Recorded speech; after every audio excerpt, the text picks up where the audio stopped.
This is a huge red flag for me. All right. You know what's so crazy? I was gonna say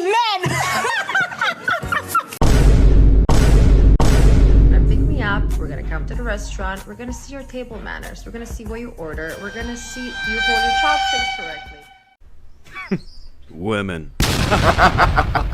To me, dating is like a gotcha game. You try to meet someone for the first time and chances of you meeting the love of your life is the same way as Genshin Impact's terrible gotcha system. You have a 50% chance of meeting a guy who wants to dedicate his life to you and build a family with you, and a 50% chance of getting by RNG and proceed to get middle fingered in the form of a bad boyfriend. Right? Yeah, well, you can toss all that trash away because if you're Gen Z and are unfortunately living in a country with birth rates lower than an adult star's dignity, people won't even engage with the thought of dating. There's a lot of factors that contribute to the loneliness epidemic, but since I'm on some demon timing, I'm gonna talk about the most annoying form of women that we had the misfortune of witnessing its birth in the recent years. To start off, incels or involuntary celibate is a term mainly used on men who want to date women but can't seem to find themselves in a relationship, and when they see other dudes and chicks in a relationship, they hate them to the bitter core. And femcels are basically the female versions of incels, if that wasn't even obvious at first. These very productive individuals of society share their grievances and spite for others who are in the position they are not on places like 4chan and Reddit, sharing their failed dating experiences and wishing people dating to get the plague. Just like the term suggests, they're in this position because, to put it simply, RNG said F you, your dating is set on hard mode. As for femcels, there are more unique species that society has discovered against our will. Thanks to movements like the 4B movement, which started in South Korea as a way of telling men off, my body's off limits, and radical feminism, a movement dedicated to fighting for women's rights. But over time, the same people who were fighting for women's rights and represented them started to get out of hand and started a trend where all men are to blame for their misfortune, which led to things like hashtag all men that was trending on Twitter and Reddit. And then you have the rise of femcels. I still don't get why they want to blame men for all their misfortunes, probably because they have daddy issues. The hate for men that some of these women have is genuinely one of the most unproductive things that we as human beings have done lately. This happened in May, but a film called Josie, the Tiger and the Fish got a lot of attention. It's about a university student named Suneo who meets a girl named Josie who is disabled. Josie barely goes out of the house, so she couldn't really experience all the great things of going out and having fun. Suneo dedicates himself to Josie and helps her experience things that she wanted to do, like going to the aquarium. I have not watched this movie, but based off the clips I've seen, it looks like the relationship is pretty wholesome. One small problem though. You see, after this tweet was made, so many women thought that the male fantasy was about taking advantage of a disabled girl and it was perverted. Bruh, can a man just have some wholesome and innocent fantasies without being judged as perverted? I've watched a lot of romance anime and most of them are wholesome relationships that even I want to be in. You know, dedicating to taking care of your partner and living life to the fullest. I don't want to be constantly thinking about roundhousing a woman just because. Similar to incels, as you can see, they hate having fun because all of them want to eliminate my fantasies. If the male fantasies that they're thinking that men are having in their heads is all about roundhousing women, then honestly, I'm afraid to know exactly what the future generation will think the male fantasies are. I blame the whole gooning epidemic for this one. If it wasn't for all these gooners, then we'd definitely be living in a much more better society. Honestly, would that even matter? Now, you guys remember the fiasco around the T app? I made a video covering the internet censorship that is happening in the UK, and I briefly touched the situation surrounding the T app. As a refresher, the T app is a US-based dating app meant for women, where the users would dox men to other users to see if they have any red flags. I'm glad I live in South Africa, because the biggest red flag that I have is that I'm 5'9" and on top of that I'm poor. So you can imagine that people got pissed that an app like this exists and was allowed to operate the way it did. But in order for the users to be primarily women, you had to verify that you are a woman and not a cross-dresser through selfies or verifying using your ID or driver's license. But given how dumb AI still is, a lot of men were easily able to bypass the verification and infiltrate the app, and saw why feminism is not being set back by 50 years. In fact, it's being set back to the fucking Stone Ages, where the only language they speak is Oonga Boonga.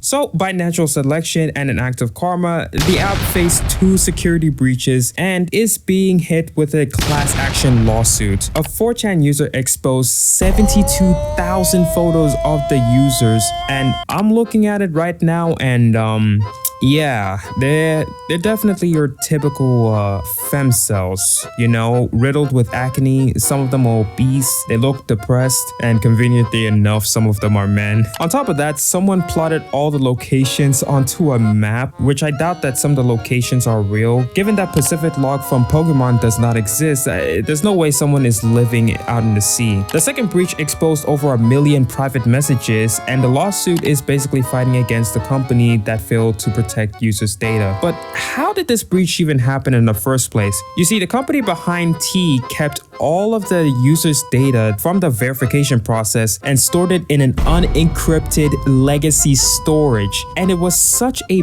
bad cybersecurity flaw that it practically made it a storage bucket for anybody to access. And if you think they solved it by now, I hate to break it to you, but a third breach even happened. There's not much details that happened around the third breach, and it was only reported nearing the end of August. The funny thing I found out is that the person representing the 10 people in the class action lawsuit against the T app is anonymous, and the alias they're using is Jane Doe, like from Zenless Zone Zero. You also have the men's dating app called T on Her, which operates the same way as its female counterpart. It's kind of funny how the T app, which was allowing women to dox other men just to see red flags, was not seen as much of a big issue. But when the men's version does it, everybody wants that app to be nuked into the shadow realm. You know what doesn't help though? The app also got breached the same way as its female version. I seriously really want to know who's the head of cybersecurity for both of the apps. Are they both friends, or they're operated by the same person? I refuse to believe that both apps have poor cybersecurities. Like, you can't make this up, bro. The craziest thing is that the administrator of the T on Her app is so smart that the password he used for his work around the protection of user data is password.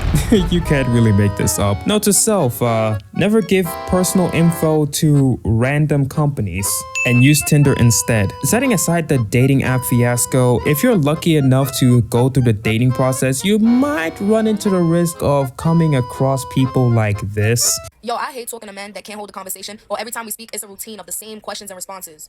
Hey, what you doing? Type shit. Nah, word. Facts. What's the word? Like, ugh. And then they got the nerve to be like, yo, what's up, you mad? Damn, why you don't text me? You can't call nobody? Nigga, you boring. Don't nobody want to text you or be on the phone with your ass. Well, you get do, my fine lady right here. How you doing on this fine, beautiful day? May I say that your hair is looking quite luscious and very beautiful. No, seriously, you want all dudes to really act that way? Control your lust and realize how boring every man actually is. Well, I hate to really break it to you, but if you meet me, you know, the wonderful and legendary Penduro, I will definitely assure you, your lust is going to skyrocket to the roof, okay? So I have a question. Is the man that you dated one who's boring, or is it me? Because nigga, I'm not the one who's being boring right here. Well, this maybe after I'm done recording or something like that. When him being so boring literally icked me out. You see, now I see why people say that blonde girls are dumb as fuck. Like, some of these women are treating boring men like the plague. Avoid them as much as possible. Again, some dudes won't be giddy and jolly, happy, doodah every time. Matter of fact, the same goes for women as well. Sometimes we'll have our low moments where we're just boring, and I can tell you, after recording, I'll just go back to being depressed like my homies after break, because we realize that we still have 5 hours of school left. And again, saying men are boring when the man you dated was probably the one who was boring and the rest of us might not be. Like, I genuinely want to know what some of these women actually want, because apparently even niggas can't even go out and have fun because they run the risk of being judged for having fun or for having a good time. A coffee or a walk is a possible date option in either studio. First of all, I'm not a dog that needs to be walked. Second, I have an espresso machine at home, works fabulous. We're not doing drinks either. You're gonna try to get me drunk and take me back home. No, we are doing dinner. You're gonna pick me up, we're gonna come to the restaurant, we're gonna see your table manners, we're gonna see what you order, we're gonna see do you hold your chopsticks correctly.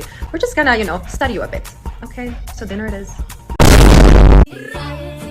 Men used to go to war, now they sit in cafes. Jeez, I guess you guys can't really go out and enjoy a cup of coffee at a Starbucks? Like, goddamn. And also, men used to go to war? Are you fucking stupid? Like, men still go to war. I mean, they still go into war till this day. I mean, if memory serves correctly, there was even like a South Korean K-pop idol who literally had to pause his activities so that he can serve his mandatory military service in South Korea. Men still do go to war. I mean, I wouldn't go to war. Like, I prefer my head not being blasted into smithereens by a 50 cal BMG. 7, 6, 11, 5, 9 and 20 miles today, 4, 11, 17, 32. Way to go being incognito, I guess. Also, I do have a genuine question. What is all the hype going around matcha or something like that? Like in the past few weeks, I've seen so many people hyping up matcha. Is it really that good? Guess you guys can tell me in the comments. But yeah, to go back to the topic, I guess having fun means now you're gonna be sassy or like a friggin' soy boy or God forbid, gay.